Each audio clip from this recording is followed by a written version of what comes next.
অবশেষে কার্যকর নবম পে স্কেল সরাসরি ঘোষণা অর্থ উপদেষ্টার লাখো চাকরিজীবীর স্বস্তি।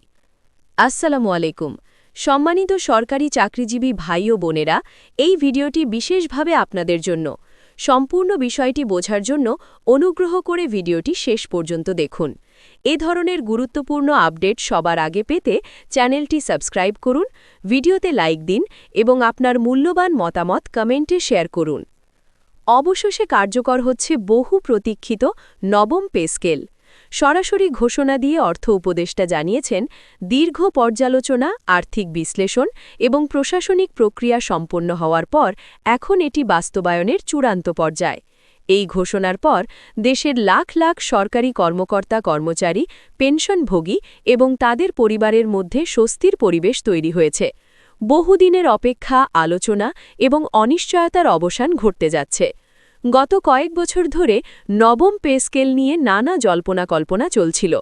বিভিন্ন কর্মচারী সংগঠন দাবি তুলে ধরেছিল, জীবনযাত্রার ব্যয় বৃদ্ধি, মূল্যস্ফীতি এবং বাজার দরের ঊর্ধ্বগতির কারণে বর্তমান বেতন কাঠামো আর বাস্তবতার সঙ্গে সামঞ্জস্যপূর্ণ নয়। সরকারি কর্মচারীদের একটি বড় অংশ মনে করছিলেন, তাদের ক্রয় ক্ষমতা আগের তুলনায় উল্লেখযোগ্যভাবে কমে গেছে। সেই প্রেক্ষাপটে নতুন পে স্কেলের দাবি জোরালো হয়ে ওঠে। অর্থ উপদেষ্টা স্পষ্টভাবে জানিয়েছেন, নতুন পে স্কেল প্রণয়নের সময় মূল্যস্ফীতি, আন্তর্জাতিক অর্থনৈতিক পরিস্থিতি, সরকারি রাজস্ব আয়, বাজেট ঘাটতি এবং আর্থিক সক্ষমতা সবকিছু বিবেচনায় নেওয়া হয়েছে। একটি বিশেষজ্ঞ কমিটি দীর্ঘ সময় ধরে তথ্য উপাত্ত বিশ্লেষণ করে সুপারিশ তৈরি করেছে। সেই সুপারিশের ভিত্তিতেই এই কাঠামো চূড়ান্ত করা হয়েছে। নতুন পে স্কেলে বেসিক বেতনে পরিবর্তন আসছে বিভিন্ন গ্রেডে। নিম্ন গ্রেডের কর্মচারীদের জন্য তুলনামূলক বেশি শতাংশ হারে বৃদ্ধি রাখা হয়েছে, যাতে আয় বৈষম্য কিছুটা হ্রাস পায়। দীর্ঘদিন ধরে নিচের গ্রেডে কর্মরত কর্মচারীরা অভিযোগ করে আসছিলেন যে তাদের আয় ও জীবনযাত্রার ব্যয়ের মধ্যে বড় ধরনের ব্যবধান তৈরি হয়েছে। নতুন কাঠামো সেই ব্যবধান কমাতে সহায়ক হবে বলে আশা করা হচ্ছে। উচ্চ গ্রেডের কর্মকর্তাদের ক্ষেত্রেও যুক্তিসঙ্গত সমন্বয় রাখা হয়েছে। দায়িত্ব, জবাবদিহিতা এবং প্রশাসনিক চাপ বিবেচনায় তাদের বেতন কাঠামোতেও পরিবর্তন এসেছে।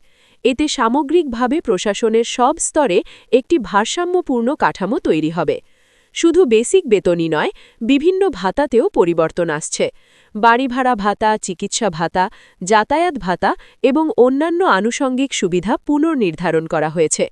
বিশেষ করে শহর ও গ্রামভিত্তিক ভাতার পার্থক্য বিবেচনায় এনে নতুন হার নির্ধারণ করা হয়েছে। ফলে মোট প্রাপ্ত বেতন আগের তুলনায় উল্লেখযোগ্য হারে বৃদ্ধি পাবে। পেনশনভোগীদের জন্যও রয়েছে সুখবর। যেহেতু পেনশন নির্ধারিত হয় সর্বশেষ প্রাপ্ত বেসিক বেতনের ভিত্তিতে, তাই নতুন পে স্কেল কার্যকর হলে স্বয়ংক্রিয়ভাবেই পেনশনের পরিমাণ বাড়বে। দীর্ঘদিন সীমিত আয়ে জীবনযাপন করা অবসরপ্রাপ্ত কর্মকর্তা কর্মচারীদের জন্য এটি বড় স্বস্তির বিষয়। তাদের চিকিৎসা ব্যয় এবং নিত্য প্রয়োজনীয় দ্রব্যের মূল্যবৃদ্ধি সামাল দিতে এই সমন্বয় গুরুত্বপূর্ণ ভূমিকা রাখবে। নবম পে স্কেলের আরেকটি গুরুত্বপূর্ণ দিক হল গ্রেড পুনর্বিন্যাস। কিছু পদে দায়িত্বের পরিমাণ, কাজের জটিলতা এবং দক্ষতার প্রয়োজনীয়তা বিবেচনায় গ্রেড সমন্বয় করা হয়েছে। এতে ফলে পদোন্নতির সুযোগ বাড়বে এবং ক্যারিয়ার অগ্রগতি পথ সহজ হবে। দীর্ঘদিন একই গ্রেডে স্থবির হয়ে থাকা কর্মচারীরা নতুন সুযোগ পাবেন। বার্ষিক ইনক্রিমেন্ট কাঠামোতেও পরিবর্তন আনা হয়েছে। নির্ধারিত সময় পরপর ইনক্রিমেন্ট নিশ্চিত করার ব্যবস্থা রাখা হয়েছে, যাতে কর্মচারীরা দীর্ঘ সময় একই বেতনে আটকে না থাকেন। কর্মদক্ষতা মূল্যায়নের ভিত্তিতে প্রণোদনা দেওয়ার বিষয়েও আলোচনা চলছে। এই পে স্কেলকে প্রশাসনিক সংস্কারের অংশ হিসেবেও দেখা হচ্ছে।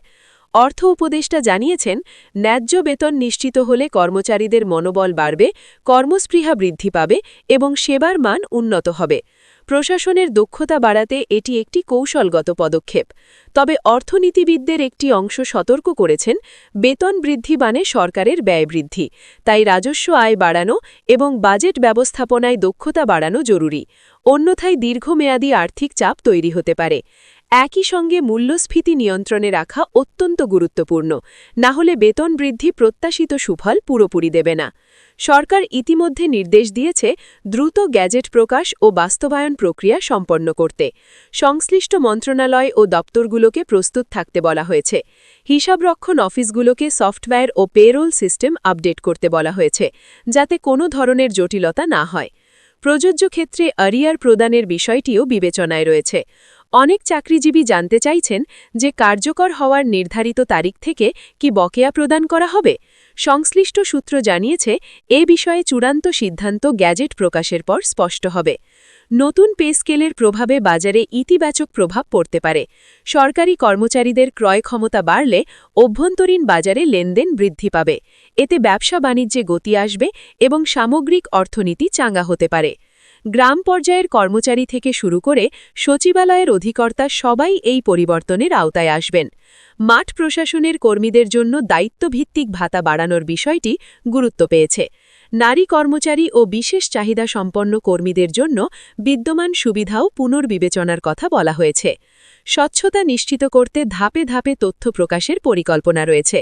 বিভ্রান্তি এড়াতে হটলাইন ও তথ্য কেন্দ্র চালুর উদ্যোগ নেওয়া হতে পারে। এতে কর্মচারীরা সরাসরি তথ্য জানতে পারবেন। নবম পে স্কেল শুধু একটি বেতন কাঠামো নয়, এটি সরকারি কর্মচারীদের জীবনমান, সামাজিক মর্যাদা এবং ভবিষ্যৎ নিরাপত্তার সঙ্গে জড়িত একটি বড় সিদ্ধান্ত। শিক্ষা, স্বাস্থ্য, বাসস্থান সব ক্ষেত্রেই এর প্রভাব পড়বে। অনেক পরিবারের দীর্ঘদিনের আর্থিক চাপ কিছুটা লাঘব হবে।